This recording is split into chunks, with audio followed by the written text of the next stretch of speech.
श्री कृष्ण कन्हैया लाल की जय। श्री निजानंद स्वामी की जय। श्री प्राणनाथ प्यारे की जय।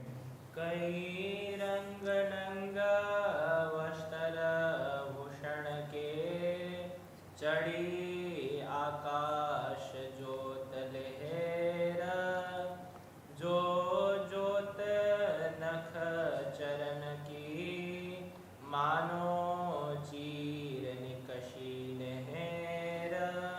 मानो चीर निकशी नहर।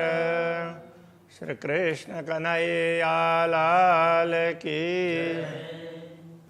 कहती हूँ इन जुबानसों और सुपन श्रवण नजर। अक्षरातीत धामधनी के श्रृंगार के वर्णन के लिए नश्वर शरीर की जिह्वा से प्रयत्न कर रहे हैं और तुलना भी कर रहे हैं। स्वप्न श्रवण नज़र, स्वप्न के श्रवण और नज़र उसके अनुसार तुलना करते हैं। और कहने की जिह्वा भी वही है, तो सुनने के लिए श्रवण भी और देखने के लिए दृष्टि भी। दुनिया में तो नश्वर ही है।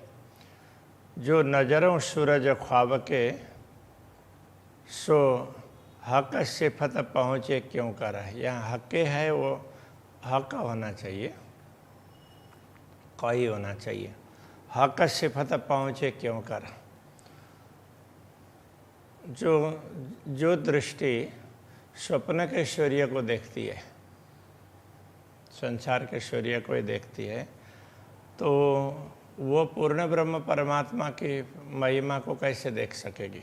वहाँ तक पहुँच ही नहीं सकती। तो अब श्री राज्य के स्वरूप उसमें श्रृंगार का वर्णन कर रहे हैं। कट चीन झल के दावन, बैठ गई अंग पर। तो कट, ये कटी प्रदेश, कमर, तो उसमें चीन झल के दावन। तो दावन तो अंग वस्त्र है, तो उसमें ये वो चीन का, रेशम का तो अंग वस्त्र है।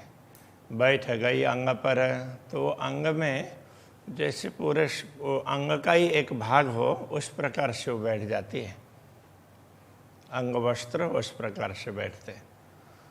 कई रंग नंग इजार में, और इजार में कई प्रकार के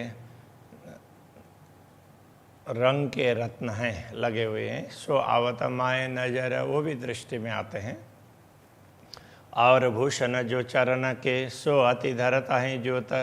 चरण के आभूषण है वो और ज़्यादा प्रकाश देने वाले हैं। नरम खुशबुएश्वर माधुरी, आसमान जिमी उद्योत।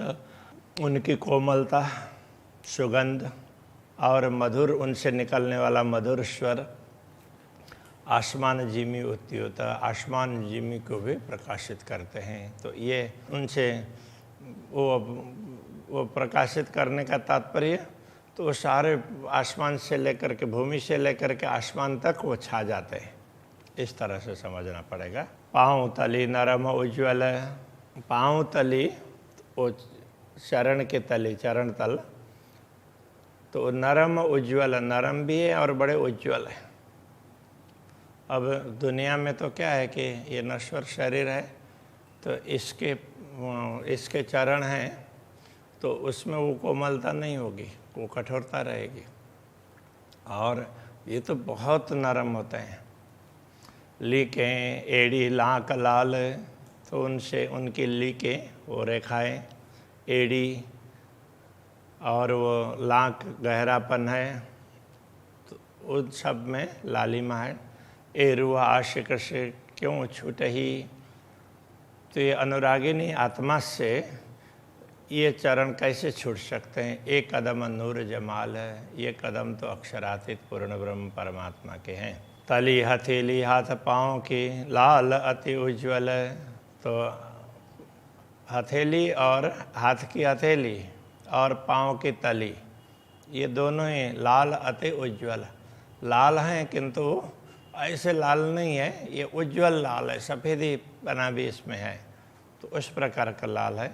और विषम अंगुरियाँ नरम पतली, और हाथ पैर दोनों की विषम अंगुलियाँ हैं, वो बहुत नरम और बहुत पतली है। नख नरम निर्मल, नख भी बड़े नरम है और बड़े निर्मल है, बड़े सुंदर है।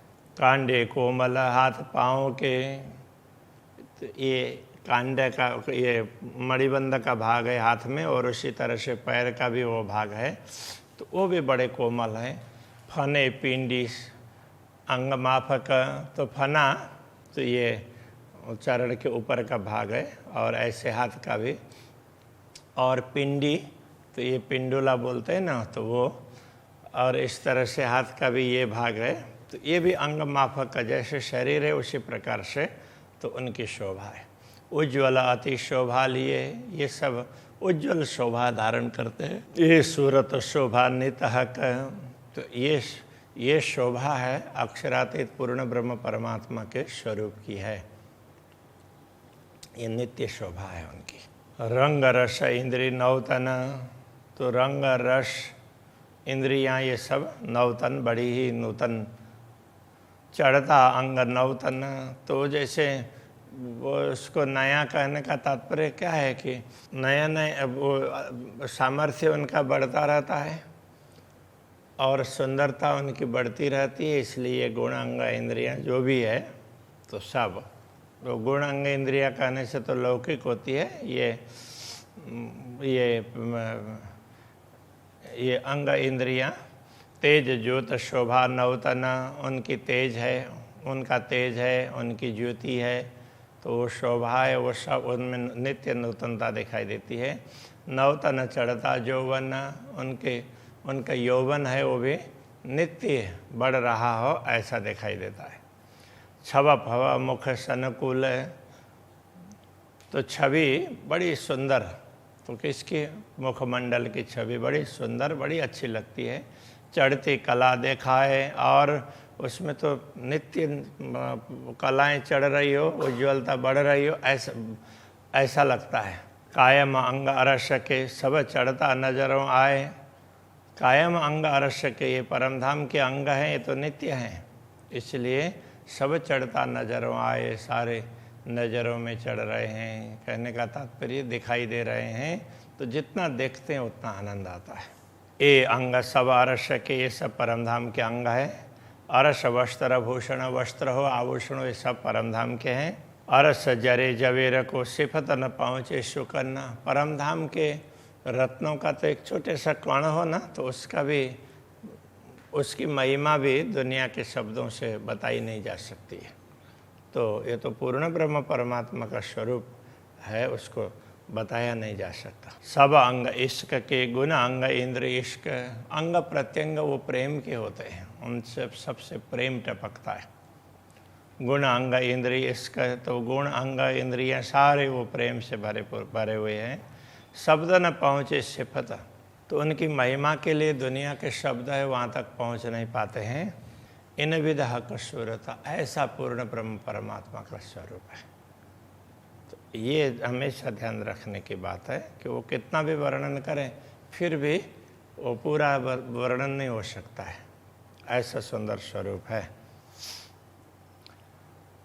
कह दिल जो कहता है, कह करके दिल वो वर्णन करके कह भी दें तो कितना कह सकते हैं, ताथे अधिक अधिक होए, इसलिए जितना कहेंगे उतना कुछ न कुछ बढ़ता ही जाएगा। तो इसलिए अभी यहाँ भी ये तीसरा श्रृंगार है। पहले श्रृंगार, एक बार श्रृंगार का वर्णन किया, दूसरी बार, तीसरी बार, तो कहते हैं कितनी बार करते जाएंगे वो चढ़ता ही जाएगा। शोभा इश्क बक्का तन की, ए मैं कह न सकूँ रंचक, तो ये शोभा और इश्क प्रेम, बक्का तन अखंड स्वरूप की शोभा और उनका प्रेम, तो उसको मैं कह न सकूँ रंचक, उसको तो वो थोड़ा सा भी, उसका तो अणुमात्र भी वर्णन नहीं हो सकता है। अब लग जानती अरस के, हे मनंग लेत मिलाए, अब अभी तक तो ऐसा लगता था कि ये सारी शोभा श्रृंगार की शोभा है, वो तो वो अलग अलग वो हेम में, स्वर्ण में अलग अलग रत्न जड़े हुए हैं ऐसा लगता था। पैदाश भूषण इन विदा वे पहनता है चित्त चाहे। तो इस प्रकार से आभूषण बने हुए हैं और अक्षरात धनी जैसा चाहते उस हिसाब से वो पहनते रहते। तो ऐसा मुझे भी लगता था।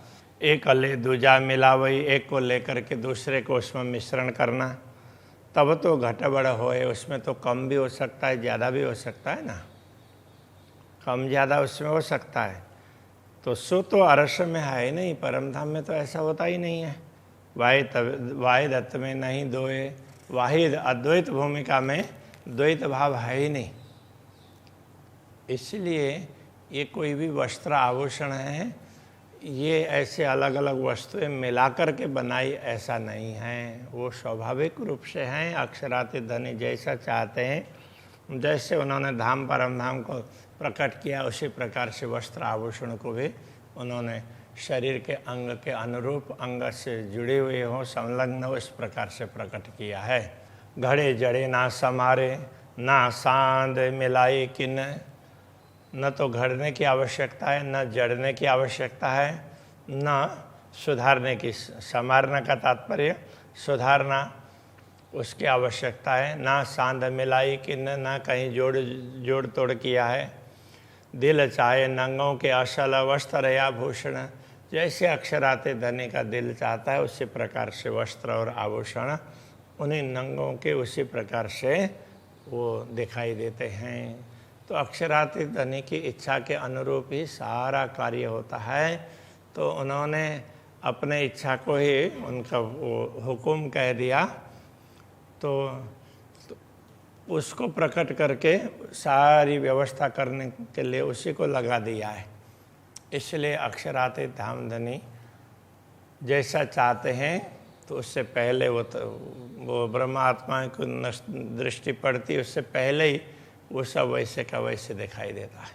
इसलिए परमधाम के दृश्यों में भी नित्य नूतनता दिखाई देती है। ऐसे वस्त्र आभूषणों में भी ना पहन या ना उतारिया दिल चाया सब होता। ना तो पहनने की आवश्यकता पड़ती है, ना उतारने की। जैसे दिल ने चाहा वो वैसे के वैसे दिखाई देता है। जब चित जैसा चाहिए सो उता आगो बन्याले जोत। जैसे चाहते हैं तो वैसे ही दिखाई देता है, जो मानो पहले से बना हुआ हो ऐसा लगता है, पहले से ऐसा ही हो, इस तरह की सुंदरता दिखाई देती है। जो रूह कहावे अर्श की माएँ बक्का खेलवत। जो आत्माएं परमधाम की कहलाती है और वो भी दिव्य परमधाम के मूल मिलाव में जिनका स्वरूप है, सो जिनकी न छोड़ो स्वरूप को। अपने मूल स्वरूप को मत छोड़ें, कभी मत भूलें। कहे उमत को महामत। महामती अपने समूह को, परमात्माओं के समूह को कह रहे हैं कि ऐसे दिव्य शोभा को तुम मत भूलना। श्री कृष्ण कन्हैया लाल की जय। कहे उमत को महामत। कहे उमत को महामत। जो रूह कहावे अर्श की। जो रूह कहावे अर्श की। बका खिलवत। माहे बका खिलवत। सो जिनखिन छोड़ो स्वरूप को। सो जिनखिन छोड़ो स्वरूप को। कहे उमत को महामत। कहे उमत को महामत। उमत को महामत। कहे उमत को महामत।